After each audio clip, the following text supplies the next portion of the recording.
Welcome into Duval Daily, presented by GenJag.com. I'm Jordan Lugo. Thanks so much for tuning in here on Thursday, May 25th. Jaguars are hot and heavy into OTAs, but again, not a lot of news coming out of Jacksonville right now. So we're going to start taking a look at different aspects of this team and start analyzing and talking about kind of expectations for 2023. Talked about Calvin Ridley and how I think he's going to absolutely pop off for the Jaguars, be a true wide receiver one for them in 2023. Now I want to talk about the offense as a whole and tell you why I think the Jaguars will have a franchise best offense in 2023. Look, the Jaguars, for the majority of their franchise existence, they have not had one of the more entertaining or high-scoring offenses in the league. That's just the way it is. Late 1990s with Mark and Jimmy and Tony and Fred and Keenan and Leon Searcy and all those guys, they did have one of the better offenses in the league during that stretch, and they were a lot of fun to watch. No doubt about it. 2017, that was a lot of fun too. Scored a ton of points. A lot of those points came from the defense as well. But that team, they got hot and they could put up some points on you for sure. A fun group with Blake Bortles, Leonard Fournette, and company, right? But these 2023 Jaguars, they should be the best offense in franchise history. Trevor Lawrence and Doug Peterson and company, they almost set the franchise record for points last season, albeit in 17 games. But to see the highs and lows that they had and still almost eclipse that record last year, I think is overall pretty impressive and indicative of some of the growth you'll see this year, where I think they will obliterate the Jaguars' all-time point mark and go down as the best offense that Duval has ever seen. And this is not hyperbole from me. Trevor Lawrence is the most talented quarterback that has ever donned the black and teal. Doug Peterson is the best offensive play caller and mind to ever do it in Jax. Happens to be a hell of a teacher and a leader to boot. Calvin Ridley, as we talked about yesterday, is the best receiver to step foot in that locker room since Jimmy Smith, point blank. I have very, very little issue saying that. You add in Christian Kirk, Evan Ingram, Zay Jones, Jamal Agnew, Parker Washington, Brenton Strange. I mean, Trevor has an arsenal of weapons at receiver and tight end. And then you look at Travis Etienne and Tank Bigsby. They will be the best duo in that backfield since Fred and Mojo. I'll tell you that right now. They're both extremely explosive and creative with the ball in their hands. While Etienne is a little faster, Bigsby is a little more powerful. I think they complement each other well, but they both bring creativity and explosiveness to the field. I think they have a great offensive line coach in Phil Rauscher. And in my opinion, enough O-line talent, especially when you look at that group after Cam Robinson gets back from his suspension, however long that may be.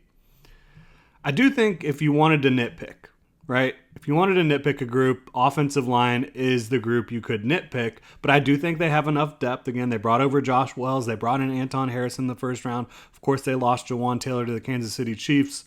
But especially once Cam Robinson gets back, I do think there's enough depth, enough coaching, and perhaps most importantly, I think there's a scheme that generally isn't super difficult in pass protection.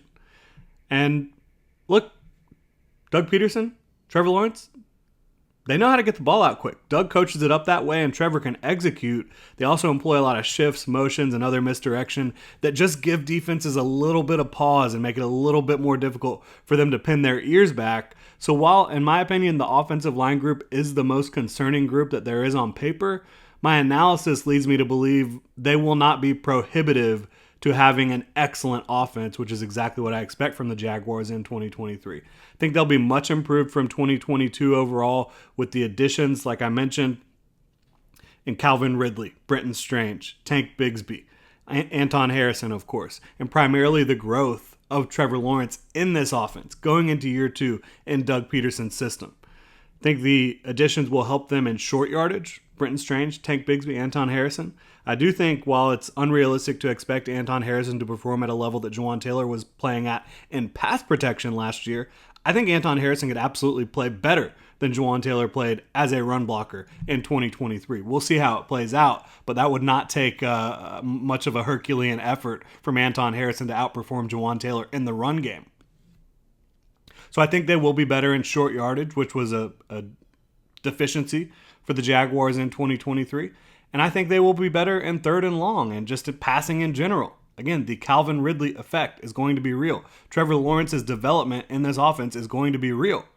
Calvin Ridley being a gravity well out there, he's going to make it more difficult to focus in on Christian Kirk or Zay Jones or Evan Ingram or Brenton Strange.